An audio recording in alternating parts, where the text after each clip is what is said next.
Bienvenidos valientes, soy Noé de Sala de Hielo.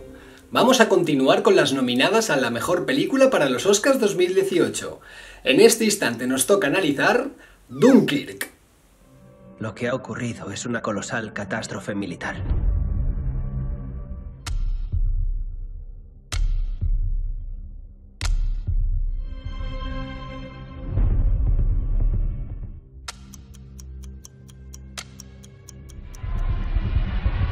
Jamás nos rendiremos.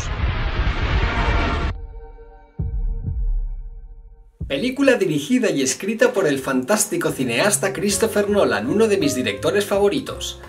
Con música del maravilloso Hans Zimmer, quien no lo conoce, y con fotografía de Hoyte van Hoytema. Y en el reparto encontramos un elenco fantástico. ¿Quiénes son? Pues empezamos con Fionn Whitehurst, vamos con Mark Rylance, Kenneth Branagh, Tom Hardy, Cillian Murphy y un largo etcétera, todos geniales. Y en la sinopsis, siempre sin spoilers, nos trasladamos a 1940, en plena Segunda Guerra Mundial, en las playas de Dunkerque, Francia, donde las tropas francesas y británicas se ven arrinconadas, ya os digo, en estas playas, porque en el vasto territorio francés las tropas alemanas están avanzando, dejándolas sin opciones. Al tiempo corre en su contra. Es una situación exasperante, de verdad que es brutal. Deciros que esta película a mí me ha conmovido, es una película diferente, es una película especial. Decían que Christopher Nolan era un poco fantasioso, pues aquí tenéis realismo, ¿verdad?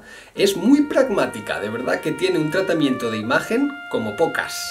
En los Globos de Oro esta película se llevó 3 nominaciones, película, banda sonora y director. Y en los Oscars tiene hasta 8, entre las que están película y director.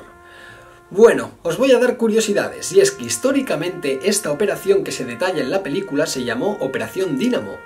Muy interesante, de verdad, si os interesa la historia, de verdad que echadle un ojito porque es brutal. De hecho, también se habla de esto en El instante más oscuro de Gary Oldman, por la cual está nominado, que también está como mejor película, pero también está nominado Gary como mejor actor, por esa interpretación que hace brutal con ese pedazo maquillaje, digamos, esa pedazo caracterización que le han hecho. Bueno, seguimos con las curiosidades de Dunkerque, y es que en esta última década, después de The Master y Los Odiosos 8, es la tercera filmada y proyectada en 70 milímetros. Un lujazo, digamos que lo pueden disfrutar muy pocos porque en España hay muy pocas salas que estén preparadas para este tipo de proyecciones. Vamos más allá. Christopher Nolan es su 10ª película y es la primera basada en hechos reales. Os lo he dicho antes, ¿verdad? Que se quería quitar su estereotipo de fantasioso, pues ¡pam! Aquí lo tenéis. Realismo puro y duro y muy pragmático, como ya os he dicho antes, perdonad que me repita.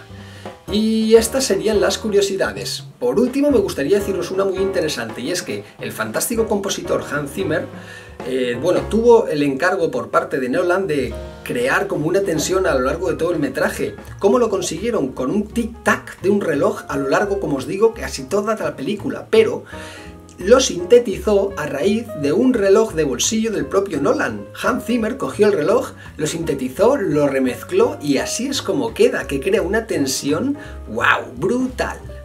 ¿Qué os ha parecido esta película? Ya tiene tiempo, ya probablemente no la encontréis en ningún cine, pero de verdad que merece la pena que la veáis y en muy alta calidad. Contadme en comentarios si pensáis que puede ser la ganadora a mejor película, o a mejor director, o a mejor banda sonora, o a lo que penséis, porque tiene hasta 8 nominaciones a estos Oscars. ¿Va a ganar algo? Contadme lo que se os ocurra, tanto por Facebook, Twitter, Instagram, caja de comentarios, lo que queráis. Y nada más, me despido. Muchísimas gracias y nos vemos, o nos oímos, siempre y cuando vosotros queráis, valientes. ¡Chao, chao!